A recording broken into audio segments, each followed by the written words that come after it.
दोस्तों, किसी ने सही कहा है कि आवाज ऊंची हो तो कुछ लोग सुनते हैं, लेकिन अगर बात ऊंची हो तो बहुत सारे लोग सुनते हैं। नमस्कार दोस्तों, YouTube चैनल में दिल से स्वागत है। ये एक छोटी सी कहानी है। ये कहानी एक लड़के की 20 साल का लड़का जो सेठ के यहाँ पर नौकरी करता था। उसके माँ बाप इस दुनिया में नहीं थे। जिंदगी बड़ी परेशानी में चल रही थी। वह जाता था, रोजाना पैसे कमा करके घर आता था, खाना बनाता था, खाता था, सो जाता था। एक दिन उसने देखा कि एक बूढ़ा फकीर अपनी पीठ पर 3 थैला लेकर एक शहर से दूसरे शहर की ओर जा रहा था। वह काफी बूढ़े भी थे और काफी देर से वह यूं ही सफर कर रहे थे और आखिरकार कुछ दूर और सफर करने के बाद वह चलते चलते थक कर एक पैर के नीचे बैठ गए। तभी उनकी नजर एक नौजवान युवक पर पड़ी जो उसी रास्ते से जा रहा था और वह भी उसी दिशा में जा रहा था जिस दिशा में उन बूढ़े फकीर को जाना था। तभी वह लड़का उन बूढ़े फकीर के पास से होकर गुजरा। इस पर वह फकीर उस लड़के से कहते हैं, सुनो बेटा, क्या तुम मेरी थोड़ी सी मदद कर सकते हो? यह थैला बहुत भारी है और मैं बूढ़ा हो चुका हूं। मैं ज्यादा समय तक इनका बोझ नहीं उठा सकता और मैं बहुत थक भी चुका हूं। तो क्यों ना तुम मेरे एक थैला को ले लो और मुझे उस दूसरे गांव तक पहुंचा दो। इसके बदले में मैं तुम्हें 3 स्वर्ण मुद्राएं दूंगा। वह लड़का उन फकीर की सारी बातें सुनता है और उन फकीर से कहता है, कोई बात नहीं बाबा, मैं आपकी मदद करने के लिए तैयार हूं। कहिए आपको कहां जाना है? ऐसा कहकर उस लड़के ने उन फकीर का एक थैला उठा लिया और अपने कंधे पर ले लिया। तभी उस जवान लड़के को यह एहसास हुआ कि यह थैला तो सचमुच बहुत भारी है। वह लड़का और फकीर दोनों रास्ते में आगे की ओर बढ़ चले। कुछ दूर आगे चलने के बाद देखते ही देखते वह गांव खत्म होने लगा और अब एक सुनसान रास्ता आगे की ओर जा रहा था। वे दोनों अपने मार्ग में मस्त होकर आगे की ओर बढ़ रहे थे। जब भीड़ से पूरी तरह से अलग हो गए तो वह लड़का उन फकीर से कहता है, बाबा, इस थैला में आखिर ऐसा क्या रखा है जो यह थैला इतनी वजन है? इस पर वह फकीर आदमी उस लड़के को जवाब देते हुए कहते हैं, कुछ नहीं बेटा, बस इसमें तांबे के कुछ सिक्के भरे हुए हैं, इसी कारण यह थैला में बहुत वजन है। उन फकीर की यह बात सुनकर वह लड़का मन ही मन सोचने लगा, लगता है ये बाबा जरूर कोई व्यापारी है, तभी तो इतने सारे तांबे के सिक्के लेकर चल रहे हैं। और फिर तभी उसके मन में एक ख्याल आया कि मुझे क्या करना है। मुझे तो खाली यह थैला दूसरे गांव तक पहुंचाना है, बस इतना ही। जैसे ही उसके मन में यह ख्याल आया, उसने तांबे के सिक्कों का वह ख्याल मन से निकाल दिया और अपनी धुन में मस्त होकर वह आगे की ओर चलने लगा। चलते चलते कुछ और समय बीता और वे दोनों एक नदी के किनारे जा पहुंचे। वह लड़का हट्टा कट्टा था और काफी चुस्त और तंदुरुस्त भी था, इसलिए वह बिना सोचे समझे उस नदी में उतर जाता है। किंतु वह फकीर अब भी किनारे पर ही खड़े थे। इस पर वह लड़का उन फकीर से कहता है, क्या हुआ बाबा? चलिए आइए, हमें यह नदी पार करनी होगी, तभी तो हम उस गांव तक पहुंच पाएंगे।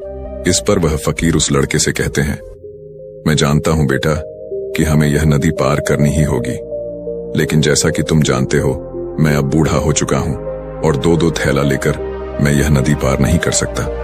कहीं मेरा पांव फिसल गया तो क्या होगा? क्या तुम मेरी एक और थैली ले सकते हो? मैं तुम्हें इसके बदले भी 3 स्वर्ण मुद्राएं दूंगा।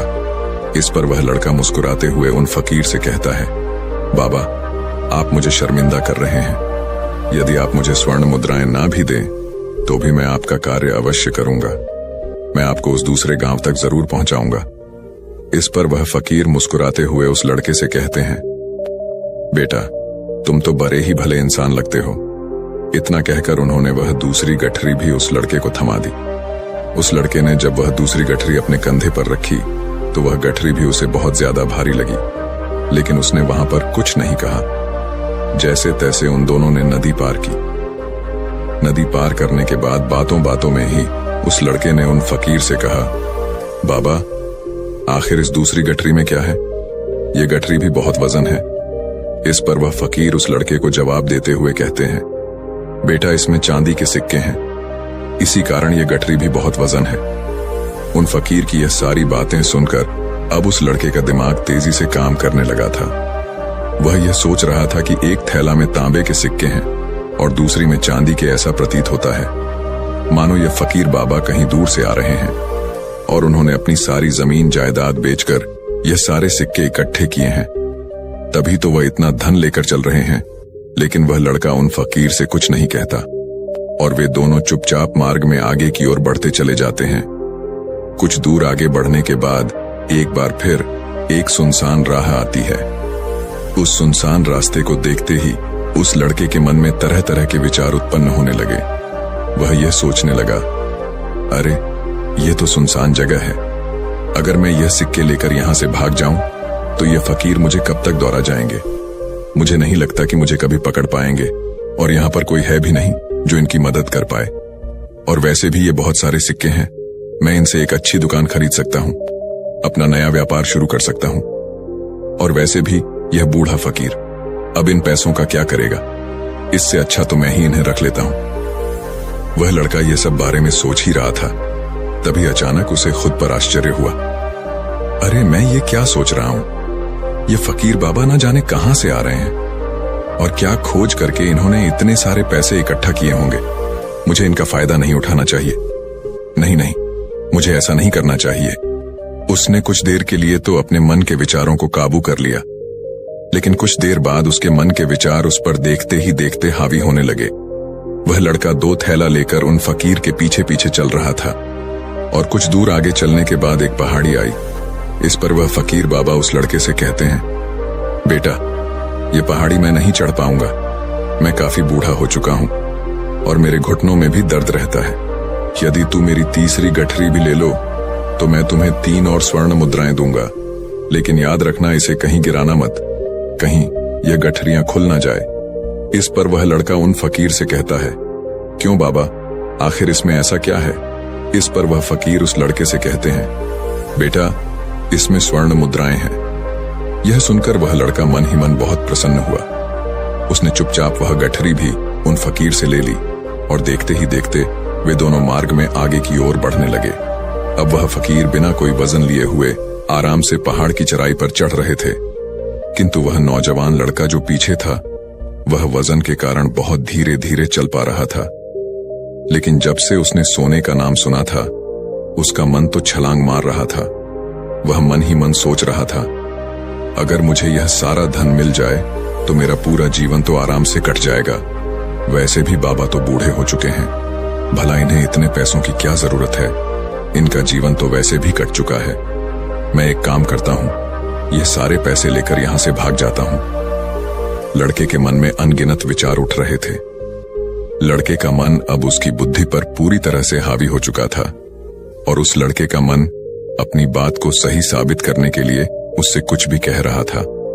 और तभी उस लड़के के मन में एक और विचार उत्पन्न हुआ और अब की बार वह लड़का यह सोच रहा था, लगता है यह फकीर बाबा कोई चोर है, वरना इनके पास इतनी सारे स्वर्ण मुद्राएं कहां से आएंगे। अगर ये कोई व्यापारी होते तो भला यह इस तरह से पैदल यात्रा तो नहीं करते, और अगर इनके पास इतने सारे पैसे थे तो यह कोई ना कोई साधन भी तो अवश्य कर सकते थे। लगता है यह कोई चोर है और चोर से चोरी करने में भला क्या बुराई है। यह सोचता हुआ वह लड़का अब उन फकीर से तेजी से आगे की ओर बढ़ रहा था और देखते देखते वह फकीर से आगे भी निकल चुका था और वह यह सोच रहा था कि जैसे ही इस पहाड़ की ढलान आएगी मैं 3 गठरियां लेकर भाग जाऊंगा। इससे ये सारे पैसे मेरे हो जाएंगे और मेरी गरीबी भी हमेशा हमेशा के लिए दूर हो जाएगी। मैं जो चाहूंगा मैं वह कर पाऊंगा, मेरे पास बहुत सारा धन होगा। और देखते देखते वह दोनों पहाड़ की चोटी पर पहुंच गए और अब ढलान का रास्ता शुरू होने वाला था। तभी वह लड़का उन फकीर से नजरें बचाकर वह 3 गठरियां लेकर भागता हुआ आगे बढ़ गया। अब उसे अपना शरीर बहुत हल्का महसूस हो रहा था, मानो उसे उन 3 थैली का वजन ना मालूम पड़ रहा हो। काफी दूर दौड़ते दौड़ते किसी तरह से वह अपने आप को बचते बचाते अपने घर पहुंचा। उसके खुशी का कोई ठिकाना नहीं था। उसने सोचा, क्यों ना मैं जल्दी जल्दी इन गठरियां में से वह सारे पैसे निकाल लूं। यह सोचकर जब उसने गठरियां खोली तो पहली गठरी में उसे लोहे से जंग भरे हुए सिक्के मिले। यह देखकर उसे यकीन नहीं हुआ। इस पर उसने फटाफट दूसरी गठरी भी खोल डाली, उसमें भी उसे लोहे के जंग लगे हुए सिक्के ही निकले। यह सब देखकर वह लड़का बड़ा हैरान था। आखिर यह सब क्या हो रहा है? उन फकीर ने तो मुझसे और ही कुछ कहा था, अब उसने वह सोने वाली गठरी खोली और उसमें भी लोहे के जंग लगे हुए सिक्के ही निकले। यह देखकर वह लड़का बड़ा क्रोधित हुआ। उसने सोचा, उन फकीर ने मुझसे झूठ क्यों कहा? उन्होंने मुझसे ऐसा क्यों कहा कि एक में तांबे के सिक्के हैं, एक में चांदी के और तीसरे में स्वर्ण मुद्राएं हैं। वह यह सब सोच ही रहा था कि तभी उसकी नजर उस थैले में पड़े एक पत्र पर पड़ी। उसने वह पत्र उठाया और उस पत्र में लिखा था, यह पूरा नाटक ईमानदार व्यक्ति की खोज करने के लिए किया गया है और मैं इस राज्य का राजा हूं। मेरी कोई संतान नहीं और इसीलिए मैंने यह षड्यंत्र रचा है ताकि मैं अपने राज्य में किसी एक ऐसे ईमानदार व्यक्ति की खोज कर सकूं जो मेरे बाद इस राज्य का राजा बन सके और इस राज्य भार को संभाल सके। और इस राज्य का भार वही संभाल सकता है जो पूरी तरह से ईमानदार हो, जिसके मन में किसी प्रकार का कोई लालच ना हो। इतना पढ़ते ही वह लड़का जोर जोर से चिल्लाने लगा। वह सर पकड़कर बैठ गया। वह यह जानता था कि यदि वह अपने मन के विचारों पर काबू कर लेता तो उसका जीवन संवर सकता था, लेकिन वह अपने मन के विचारों पर काबू नहीं कर पाया। दोस्तों, महात्मा बुद्ध कहते हैं कि मन ही सब कुछ है। आप जो सोचते हैं वही बनते हैं। इसलिए आपका सबसे बड़ा दुश्मन भी आपको उतना नुकसान नहीं पहुंचा सकता जितना कि आपके मन के यह अनियंत्रित विचार पहुंचा सकते हैं। महात्मा बुद्ध कहते हैं, अपने भीतर ध्यान से देखो। हमारे भीतर जो विचार चल रहे हैं वही विचार शब्द बनते हैं और कर्म के रूप में प्रकट होते हैं। बार बार दोहराने पर कर्म बर्ताव में बदलता है और धीरे धीरे समय के साथ बर्ताव चरित्र में परिवर्तित हो जाता है और यही चरित्र हमारे भाग्य का निर्माण भी करता है। इसलिए हमें हमेशा अपने विचारों के प्रति सजग होना बहुत आवश्यक है। हमें जागरूक होना बहुत आवश्यक है। हमें यह जानना जरूरी है कि हमारे मन में किस प्रकार के विचार आ रहे हैं। आगे महात्मा बुद्ध कहते हैं कि कमजोरी हमेशा छोटे विचार से शुरू होती है। यह एक बीज के रूप में होती है और यदि इस बीज को नष्ट न किया जाए तो यह छोटा सा विचार बहुत जल्द ही एक विशाल वृक्ष का रूप ले लेता है और हमारी बुद्धि की सोचने और समझने की क्षमता को पूरी तरह से नष्ट कर देता है। जिस प्रकार आपने इस कहानी में देखा किस प्रकार उस जवान लड़के का मन उस पर हावी हो चुका था और उसकी सही और गलत सोचने की क्षमता पूरी तरह से नष्ट हो चुकी थी, जिस कारण वह यह समझ नहीं पाया कि उसे क्या करना चाहिए और उसके लालच ने उसके भीतर इतनी ऊर्जा भर दी कि वह तीनों थैली उठाकर इतनी तेजी से वहां से भागता आगे भी बढ़ गया। इसीलिए जब आपके मन में पहली बार कोई गलत विचार उत्पन्न हो तभी उसे जड़ से उखाड़ देना चाहिए, अन्यथा वह विशाल वृक्ष का रूप लेगा और आपको किसी न किसी गलत राह पर वह ढकेल ही देगा। आप चाहकर भी उसे रोक नहीं पाएंगे। लेकिन अब आपके मन में यह प्रश्न उठ रहा होगा कि हम भला अपने मन के विचारों को कैसे नियंत्रित करें।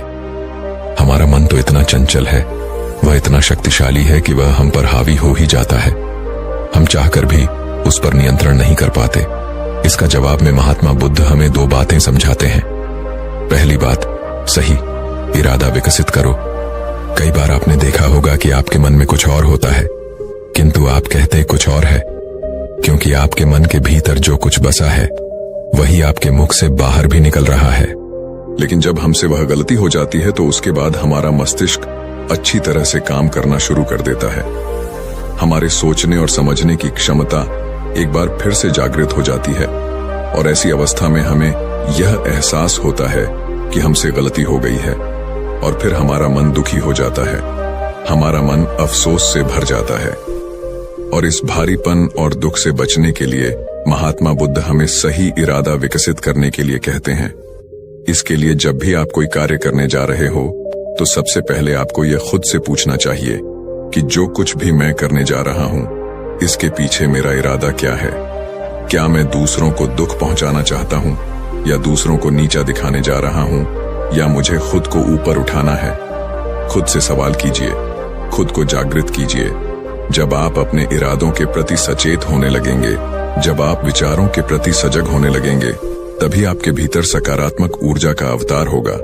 तभी आप सकारात्मक इरादों से जुड़ने लगेंगे और आपके मन के भीतर बसी हुई वह नकारात्मक ऊर्जा और नकारात्मक इरादे दिन ब दिन कम होने लगेंगे। परंतु याद रहे, आपको यह हर रोज करना होगा और आपको यह हमेशा ध्यान रखना होगा कि आपको केवल अच्छा सोचना है। आपके इरादे हमेशा अच्छे होने चाहिए, तभी आप दुख और तकलीफों से बच सकते हैं। अन्यथा आप इसी तरह से दुख और तकलीफों में घिरे ही रहेंगे और आप कभी इससे निकल नहीं पाएंगे। दूसरी बात, मन के प्रति सजगता विकसित करो, जिससे आपका मन देखते देखते शांत होगा और आपके मन के भीतर बसी हुई वह नकारात्मक ऊर्जा, नकारात्मक विचार खत्म होने लगेंगे और आप शांति की ओर आगे बढ़ेंगे। और आपको इसके लिए बस इतना ही करना है कि इस पल में जो कुछ भी हो रहा है, आपकी आंखों के सामने, आपके भीतर जो कुछ भी जैसा भी चल रहा है, बस उसे देखते रहना है। अपने मन के अच्छे बुरे विचार, अपनी भावनाएं और अपनी यादों पर बिना प्रतिक्रिया दिए उन्हें केवल देखते रहना है, जिससे आपके मन के सारे विचार देखते ही देखते खत्म होने लगेंगे। आपका मन खाली होने लगेगा और आप नकारात्मक विचारों से, नकारात्मक सोच से बच सकते हैं और आप इन दुख और तकलीफों से भी दूर रह सकते हैं। इसीलिए महात्मा बुद्ध कहते हैं, जो स्वयं को देखता है वही सबसे बड़ा तपस्वी है। अर्थात जो अपने मन में चल रहे उन विचारों को बिना प्रतिक्रिया दिए हुए केवल देखता है और उन पर कोई भी प्रतिक्रिया नहीं करता, बस उन्हें देखता और समझता है। वास्तविकता में वही मन पर नियंत्रण भी कर सकता है और वही अपना जीवन सुखी और खुशहाल तौर पर जी सकता है। इसलिए यदि आप भी अपने जीवन को सुखी और खुशहाल बनाना चाहते हैं, तो आपको सबसे पहले अपने मन पर नियंत्रण साधना ही होगा। अपने मन को खाली करना ही होगा। अपने मन के विचारों के प्रति आपको सजग होना ही होगा। तो दोस्तों, उम्मीद है इस वीडियो से आपको काफी कुछ सीखने को मिला होगा, और अगर कुछ सीखने को मिला हो तो हमारे इस वीडियो को लाइक, शेयर, इन चैनल को सब्सक्राइब जरूर कर लीजिएगा और साथ ही कमेंट में नमो बुद्धाय जरूर लिखिएगा। धन्यवाद।